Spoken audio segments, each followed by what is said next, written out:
I beg your pardon. I beg your pardon. Woo! Yeah, baby. Burgundy Ballers, welcome back to a one-on-one I do episode of the Ballin in Burgundy podcast. Yeah, myself and the one, the only, the GOAT himself, Rio Robinson. Rio, my guy, what's going on? Man, it's been a busy day. We had to start a little bit later than usual because Washington literally just made a signing 20 minutes ago. Yep. How are you feeling after these roster cuts, my guy? Dog, we said we're going 6 o'clock, and as soon as the news of Noah Brown signing, you said, timeout. Let's get some action back on. When you guys see this, hopefully I'm gonna try to get this out later tonight. Noah Brown has signed. Practice squads are done. The full roster has been assembled, and Twitter is ablaze right now because Twitter doesn't know what they want. Mm-hmm. Oh yeah, it always is. I mean, it's always a shit show when it comes to Washington Commanders on social media. It just shows you how starving and thirsty this fan base is to see a successful operation here again. But they need to be reminded here and again that this is year one of a rebuild. It's year one. Guys, let's get into this. Like, subscribing, and go follow Rio. All links down in the description. Instagram, YouTube, TikTok, at Ballin and Burgundy Podcast, and BIB Podcast 22, because Twitter does not like long username. But let's start out with the most recent news. Former Houston Texan and former Dallas Cowboy wide receiver Noah Brown, 6'2", 215, out of the Ohio State. Teammates with Terry McLaurin is now signed to the active roster. That's what people are forgetting. It's the active roster. Yep, not the practice squad. Nope. We're not talking about practice, Allen Iverson. We're talking about the game, the active roster. Yes, sir. A wide receiver room that looked a little bare upon first initial look at the 53-man roster. We add a veteran, productive guy to the room, and we add some size to the room. Don't worry about Martavis Bryant's size. We're adding a 6'2", 215-pound receiver that produced as much yards as Jahan Dotson did these last 2 years. So what are we talking about? Yeah. I mean, with 2 less touchdowns, but who's counting at this rate? Yeah. That was the biggest news we've had today. I mean, Tinsley's coming back, Hartman, Allen coming back. Our boy Frozone, number 0, Mike Sainristil. Love that. Got that big O back on his chest. Shout out Marcus Mariota for having top-notch self-awareness. You are not a main character right now, sir. Let one of the main characters get one of the swaggier premier numbers on the team. Mikey Sainristil and 0 is going to feed families. Dude, it just looks. I might have to buy a Sainristil jersey now just to wear the 0. It's gonna look good, man. Dude, I might just have to. And then Mariota wearing 18 because he didn't want to take B-Rob's 8. I'm like, all right, so dude's class act now, huh? No, he knows self-awareness is key. Very mature, very mindful. I love it. I love it. Shout out to Mariota. But yeah, let's talk about this 53 real quick. So I didn't think Mariota was gonna make it. But so Jaden Mariota and Driscoll as your quarterback room. Brian Robinson, Austin Eckler, and Jeremy McNichols. I thought my guy Michael Wiley was gonna make it. I'm not gonna, boo-hoo, cry. I need to cheer over it. I thought he was gonna make it. I wanted him to make it. It is what it is. Oh yeah. I think fans get a little carried away with preseason. Mariota was never even competing for the backup job. He was hired and signed to be the backup. They never thought twice about it. Nope. Jeff Driscoll is who Jeff Driscoll is. Jeff Driscoll is a third-string quarterback. Yeah. The competition was to see who was going to be the practice squad and third-string quarterback between Driscoll and Sam Hartman. We didn't need to see Mariota because we know exactly what he is at this point. He fits the archetype of what Jaden Daniels. We get the same looks for Jaden that we get from Marcus Mariota, and even similar we found out in Jeff Driscoll in the preseason. But I think fans, we get a little too carried away with what we see in preseason games. I like Michael Wiley. He was brought back on the practice squad. He was. Maybe they wanted some more experience with Jeremy McNichols. I'm not really tripping because this running back room is going to get a lot of production out of the 2 top head honchos in B-Rob and Austin Eckler. Yes, sir. Yes, sir. I mean, B-Rob, we already know, heavy bruiser running back. Eckler, you're more your pass catcher, the veteran on the downhill of your career, but can still give you probably 8 touchdowns. And I think he's still a monster. I don't even necessarily think he's on the downside. Age-wise, sure, but production-wise, I think the only problem was that the Chargers were giving him too heavy a workload. He's going to be fresh because he's going to split the duties. We pretty much have a 1A, 1B type situation rather than a 1-2 punch here at the running back room. And they can both catch the ball, and B-Rob has a lot more quickness and wiggle than people like to give him credit for. Absolutely. Our tight ends. Hey, I like about tight end rooms. Zach Ertz, Sean Bates, Ben Sinnott, the rookie, our guy, and then Colton That Yankov, was the a former. shocker. It was a shocker, dude. I'm not mad at it though. I ain't mad at it. I ain't mad at it either. I imagine he's going to be one of the first on a short list if we bring in an extra player for him to be the inactive guy or the one cut. But shout out to him. This dude was a dual threat quarterback in high school, got to college, was a receiver and a running back, and is now a NFL active roster final 53 tight end on the Washington Commanders. 2 undrafted free agents made the team. You love to see it. Adam Peters don't care where you came from. Nope. If you're one of the best players, you're going to make the team. I love it. Now, if you're a Ron Rivera guy, you can get the fuck off of this team, is what he says. Oh my God. If you are a Ron Rivera drafted guy, you better be on your P's and Q's or you're going to be the fuck up out of here with the swiftness. Dude, the swiftness. Let's talk about our receivers, like we touched on earlier. Terry Diami, run LMC, slot LMC is what I'm calling him, slot MC. Olmi Zacchaeus, Crowder, Byron Pringle, and now with Noah Brown. So we got size, we got veteranness, we got youth, and Diami and Luke. And frankly, OZ was balling out. 14 was balling out this preseason. The second best receiver through camps right now. Him and Diami been showing out, and it appears as of right now, Terry and Diami starting on the outside, Olamide Zacchaeus in the slot. Luke's going to be getting some work in the slot as well. Noah Brown's probably going to be your wide receiver 3 off the boundary. So after Terry and Diami, Byron Pringle and Crowder, their main purpose here is to return stuff, but in an air raid centric type offense, we're going to be seeing a lot of 4-5 receivers set. So you're going to be seeing a lot of Noah Brown immediately here. I ain't mad at it. We needed someone with size and a little bit of veteranness, considering we shipped off Jahan Dawson to Philly, who we did nothing with. Martavius Bryant wasn't gonna make it. Tinsley and Kaz are back on practice squad. Shout out my guy Tinsley. We get you back on. Bryson Tremaine as well. Tremaine. He's another guy I consider a summer All-American. He's one of those guys you need to give the starters a good look, and he will present well in August, but he's just not built for the bright lights yet. He's not built for the Sunday afternoons. I think this Noah Brown signing, like, come on now. He was the wide receiver 3 in Houston last year, and he put up what our wide receiver 2 put up last year. So, hey, I don't mind it. This is a role he's used to. He's put up over 550 2 years in a row, 1,500 yards and 5 touchdowns, 115 yards in his career. We got a guy who knows how to play football. And yes, he does. Not a room full of uncertainty now. So congratulations to Adam Peters and company for hanging in there with their pragmatic approach and not rushing out there just because the fan base is dying for them to do so. Yep. Hey, that's what we're used to this rate. Oh, someone didn't make it? How could we? Now it's like, whoa, no one's safe except for like 3 guys. Right. And I ain't mad at it. And then we sit here like, we had to claim these guys. Some of these guys went unclaimed, y'all. Nobody's knocking down the doors of some of these players, because if you're really, really good, you would not be available at this time. Nope. Although I did like the Isaac kid went to Carolina with the waivers. I did like him a little bit. Oh yeah, he's good. He was dog. Offensive line is what we expected. Coleman, Already, Biadash, Cosme, Wiley, Lucas, Trent Scott, Dieter, and Chris Paul. So we've got a backup at every position. I think that's 10 offensive linemen. What I predicted was we keep 10, especially with Wiley being the rotating 9, door. Right? It's just 9 on the roster, right? It's 9, right? 1, 2, 3, 4, 5, 6, 7, 8, 9. You are correct. Yep, 9. I predicted 10 as well. I had Braden Daniels also making the team. That was the only thing I got wrong on my 53, man. Again, that's a wrong guy. He got out. Yep, that 2023 draft class is in hell right now. You know, we got 2, the last of the Mohicans. We got 2 left. It's Quan Martin and Emmanuel Forbes. The world. Emmanuel Forbes better be on his P's and Q's, or he might be on the first ship out of Ashburn this season. If trade deadline comes and we ship him off, I'm gonna put your tweet out right here in the middle as one of the worst draft classes of all time. That might go down as the worst draft class of all time if Forbes is out of here. It's definitely up there, man. Dude, it's up there. D tackle Allen, Payne, Newton, Mathis, and now Sheldon Day out on the practice squad because we shipped off John Ridgeway and a 6th round pick and a 7th for a 6th round pick. I thought Ridgeway was gonna make it.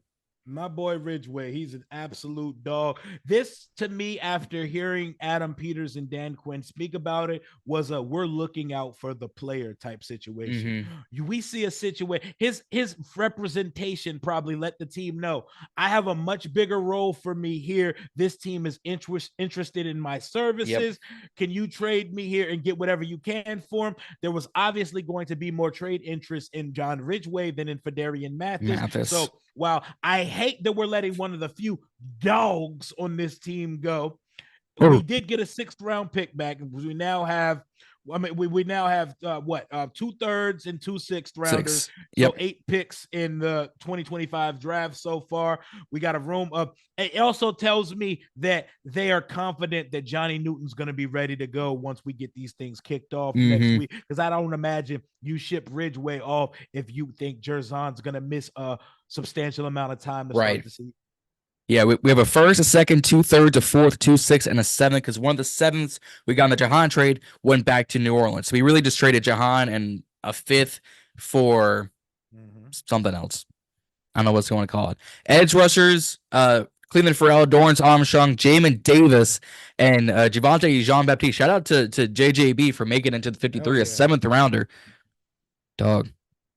We talked about this last night on my stream with Louis T. Like, if it came down to it, they're going to pick the guy that they chose. If it's close, they're going to pick the guy that they drafted and not the guy the last guy's drafted. Could KJ Henry turn out to be a decent NFL edge rusher? He sure could. He showed signs that he might be, but we also have to put it into perspective. We're talking about a guy with 1 career sack. We're talking about a guy that looked good in the preseason versus 3s and 4s. They watch more film than we do. They're watching more than just preseason film. They're watching every snap these guys do in practice. Practice film is greater than preseason tape that fans see. So it's a lot more nuanced and contextual than fans like to give it.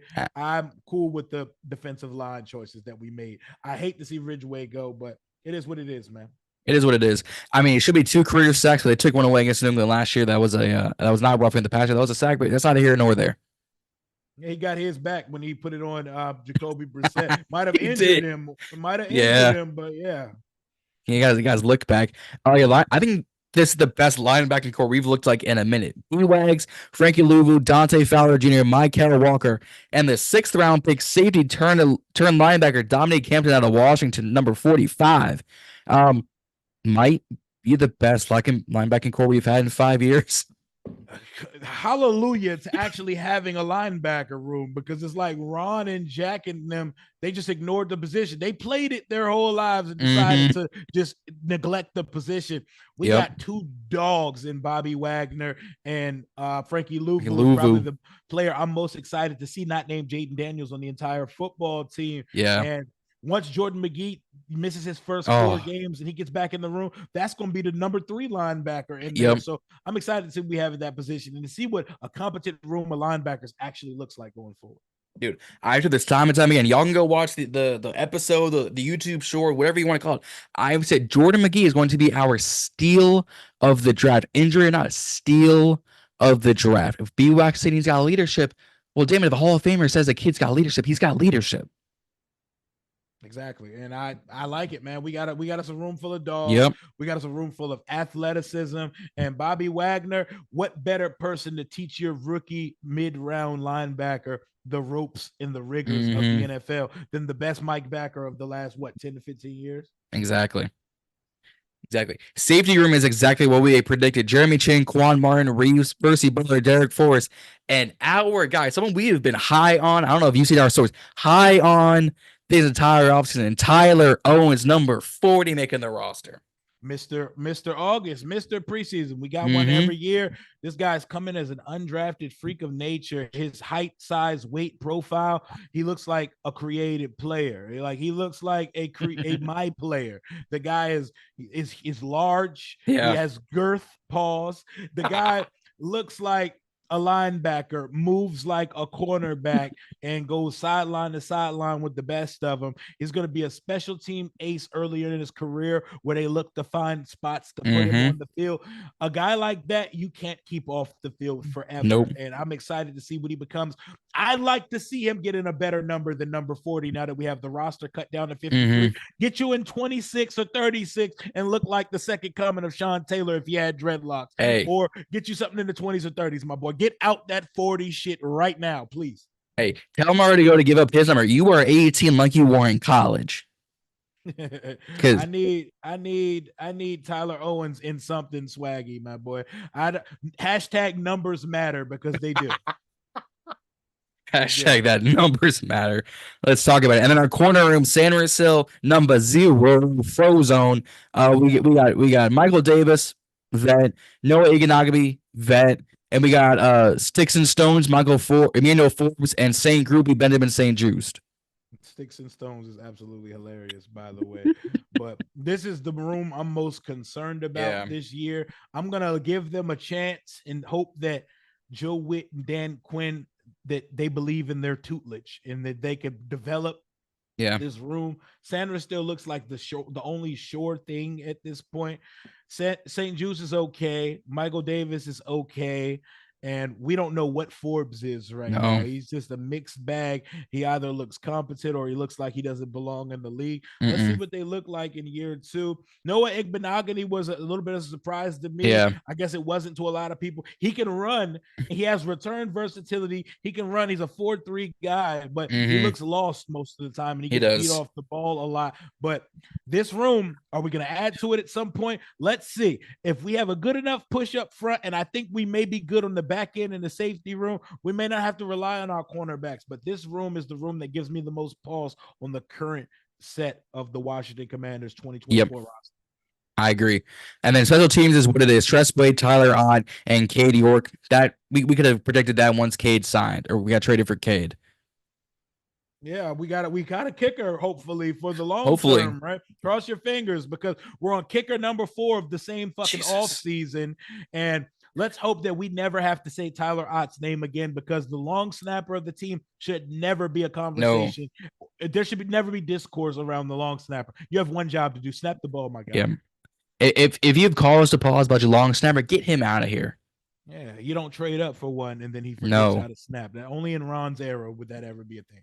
Only in Ron. And then practice squad came together nicely. Michael Wiley, running back. DN Carlos Watkins, who was a name I was not familiar with. So, good to him. Tight end Cole Turner, because we could not trade that man. Bryson Tremaine, Mitch Tinsley, shout out my guy. Chris Rodriguez, D tackle Hagai. I don't know how to say that last name. I always say like Nabuzi. No. I don't know how to pronounce that shit. Nope. Deon Andre Jones Jr., Sam Hartman's back, Julian Goods Jones, my guy Chiganusium, running back Kaz Allen, and then now D tackle Sheldon Days. We still have 2 free slots left on that practice squad. We got another day to get through some free agency. I'm more curious to see if any of these guys get elevated for the active roster. I would think Chigo Anusium and Kaz Allen are the 2 people I'm looking at who could be pushed up, or the defensive tackle if Johnny Newton's not ready to go. We have a game next week. Game prep started for Tampa today. We have an actual NFL regular season game. So are we looking to outsource that final roster spot or on the active roster? Because we still got one available, I believe. Or did Noah Brown fill up? No, Noah Brown filled it up. Yep. Is someone going to be lifted up if Johnny Newton can't go? And I'm looking at Chigo Anusium and Kaz Allen if someone has to be elevated. Dude, considering Chig Anusium was the highest paid UDFA in this draft cycle, was the number 1 guy on most people's boards coming into that UDFA class, and we said we got him just for us to cut and squat him. I thought he would have made it over Iganagabi. I mean, he didn't look as good as they wanted him to. Yeah. That means that, okay, but he has more promise. Like, I need him to show something, because with his size profile, he's the picture perfect Dan Quinn DB, but clearly he's not ready yet. He has not put together enough with his body of work during the summertime for him to feel comfortable throwing his ass out there against NFL receivers. Are you ready to come out week 1 and be thrown on Chris Godwin or Mike Evans? It doesn't feel like that's the case. They don't have any faith in that. In case Benjamin St-Juste or Michael Davis have to come out the game for whatever reason. Yeah. I mean, Evans, you got Godwin, you got the Trey Palmer. I think they picked up another receiver this draft. And I was like, how many receivers do y'all need? They got some weapons over there for sure. They got weapons and Baker. Yep, and Baker is on a career renaissance right now. Mm-hmm. He's had a second life in his career.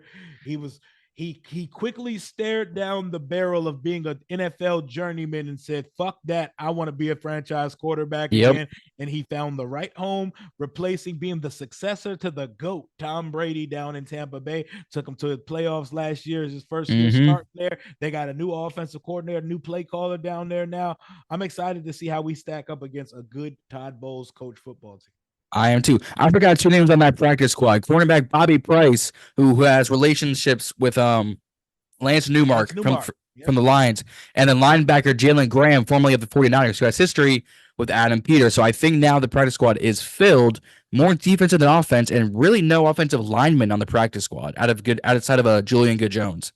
Yep, just Julian Good-Jones. Well, they kept 9, so I guess they feel like 10 totally is good to go. Hopefully, we don't have to play offensive linemen musical chairs. I'm going to definitely have to look at what Bobby Price is, because guys in the front office, they like to bring guys that they want scouted. So clearly Lance Newmark sees something that he could potentially have down the road on a potential future roster spot.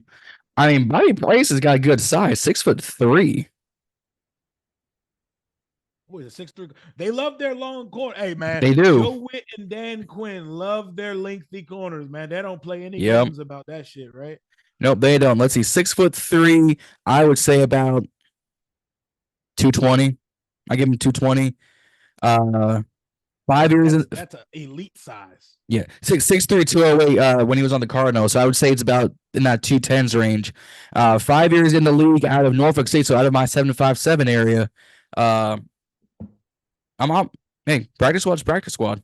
Let's get it, man. I love the side. I bet they're going to do everything in their ability to try to get him elevated at some point, because that is, if he can run to go with that speed, that's something you want to get out on that football field. Dude, if we see, because it's Wednesday, you guys will see this late Wednesday, if not Thursday. If we get a notification on Friday, hey, Bobby Price has been elevated to the active roster, I'd be like, we called it.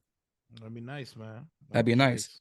And then Ridgeway is off to the Saints. KJ Henry is off to the Bengals. And not only Jahan Dotson, but Marcus Rosemy-Jackson is off to the Eagles. Yep, to their practice squad. To their practice squad roster, but yeah, he's off to their practice squad. Good for him. Hope he gets a good opportunity. I hope KJ Henry can become something in Cincinnati. And Tariq Castro-Fields is on the Carolina Panthers. Yep. Yep. Carolina decided to revamp their whole corner core with these waivers. Yeah, they made a lot of moves. They took advantage of that number 1 spot. We're still first on waivers through, I believe, week 3 of the regular season. Yep. Considering we did absolutely nothing with those waiver wires, which is fine. Outside of the one kid that went to Carolina, the Keenan Isaac kid we were talking about earlier, that was the only guy that was on my list, and even then, the waiver wires happened. Yeah, my main thing was I wanted Donovan People-Jones or Noah Brown. I didn't want Tim Patrick, because Tim Patrick is coming off back-to-back disgusting injuries, like ruptured Achilles and torn ACL back-to-back. There's a reason why he's being released from Denver right now. We know the talent of the player, but I will pass on that. Yep. I mean, other than that, it's been a busy 2 days between cutting the few free agents that we decided, including Noah Brown, waiver wires, trades, and then we still got a game on Sunday. Sure do. Next Sunday, we have a game next week, man. We're getting our 2 weeks of practice in, and the real thing starts. And fans, let Adam Peters cook. Let him cook. You don't know better than him. And this is a real GM. We don't know what that feels like here. Everybody needs to shut the fuck up and let the GM cook this thing up, because we're in year 1 and we're not putting all our cards on the table to try to get to the playoffs in year 1. We're trying to build out something that gets to punch an annual ticket to the playoff, to the big dance every year. That's what we're trying to get to. Let them do it the right way. Yep. I think you said earlier, they're building the right team, not the right playoff schedule. Something like that. We're not trying to be 1 year wonders. We're not trying to shock the league. We're not putting our everything to try to become the 2024 Houston Texans. No. Yeah. They're an anomaly. They're an outlier. We're not trying to replicate that. We're trying to build this shit out right and flesh out a nasty roster and turn it into a good one. Yep. I mean, again, why are they not making it? Am I going to lose any sleep? No. Do they want him? Yes. This is what it is. At the end of the day, it's the NFL is a business. At the end of the day, we gotta remember it's a business. It's a multi-billion-dollar business, whether they want to pay NFL Sunday ticket users or not. Oh yeah, but yeah, people need to relax. Like we need to stop losing our fucking. Oh my god, and Peter sucks because we let some fucking jag go in August. Like stop it. Cut the hell out. Come on. Now, if Forbes doesn't produce, then we're all gonna maybe go burn down Northwest Stadium. I mean, not really, because if Forbes doesn't produce, it's a little bit more. Peters didn't draft him. True. What was they going to cut him? He was going to make the roster always. We knew Forbes was going to make the roster. He didn't draft the guy. So this is Forbes auditioning for them. If he doesn't produce, he's not going to be on the football field. And very soon he's going to be not on the roster. So let it play out. Let this year play out. We need to see what the fuck we have with guys first. If this offseason should just be, it should be just titled The Indictment of Ron Rivera at this rate. Yeah, 33 draft picks in 4 years, and 22 of them are already off the team. That speaks volumes to how awful he was. Yep. And not to mention, Juice is fighting for a spot. Forbes is fighting for a spot. Jamin's fighting for his edge position because he's edge 4 right now. Fedarian. Oh, my God. Not a lot of impact players. Not really any impact. And Brian Robinson and Cosmere are the only impact players of the Ron Rivera era of drafting here in D.C. God bless it. Yep. Now, if Cosme produces, I think he deserves the extension if he produces again. He should get extended this year. I think we should definitely take care of him. But like I said, new guys in the building, they can play that how they need to. But I think they'll get them done. They're not going to come in like Ron stupid ass did and tell Trent Williams he needs to earn his spot on this team. Oh my God. It's the stupidest shit ever, man. And now he might hold out in San Francisco right now. And everyone's saying, we gotta get him back. We gotta trade. If we won't trade for Brent Ayuk, what do you think we're trading for Trent Williams for? It would, like, you could erect the statue of the current front office if they get Trent Williams back here, because that would be a storybook Disney movie ending for that guy and for this franchise. But it ain't happening, y'all. I don't think we're getting Ayuk either this year. If it happens, it'll be 2025. Like, I think they want to see what we have here. This is a true evaluation year. You got to recalibrate. You got to know what you have, right? I say you got to see what you got before you start making other moves. Now, if again, I don't think we're gonna do all that hot. I predicted, I think 7 wins this season. That's a good season for us. That's a good season. We won 4 games last year. I like to remind people we won 4 games. We have a rookie quarterback. We got 30 new players. We got a new front office. We got a new coaching staff. Like, fam, winning 7 games, 7, 8, 6, 7, 8 games. It's not about the amount of wins. It's what the eye test looks like. Are we watching our young players? Most importantly, the quarterback, is he developing on schedule? Are the young players showing promise? Are we competing and not getting washed every week? Are guys in the right places? Like, the eye test means more than the results on paper do this year. Yeah. Now, if we get blown out every game, results might matter a little bit, but it might matter a little more when you get washed, when you don't look like you belong on the field. Like, Ron and Jack's units don't look like they belonged on the field on an NFL Sunday. If we're seeing a lot of that for 17 weeks, that's different. Dude, I just want the season to start. It was a long June and July. Sure was. I'm ready though. I'm ready to go. Dude, I'm ready. Y'all, let's get this ready. Let's head into this season. Rio, I'm sure everyone already knows, but where can the people find you? Rio_Robinson91 on all social media. Rio Robinson on YouTube. Shows called Rambling with Rio. You already know the vibration. Sub up my guys. We got to get them to 1K. Get their channel monetized. Let's get it, y'all. Hell to the Washington Commanders. Let's go. Amen to that. Hey, guys. Once again, don't forget to subscribe to us here on BIB. Hit that notification bell to show every time that we upload. Instagram and TikTok at Ballin and Burgundy Podcast. Twitter at BIB Podcast 22. But go follow Rio. He's been nothing but blessed to us his entire time, and we are lucky to have him here once again this season. We got to get him on during the season if God forbid time allows us. Yes, sir. Yes, sir. Let's get into it, guys. Hello, Commanders. Stay ballin'. We'll see y'all out there.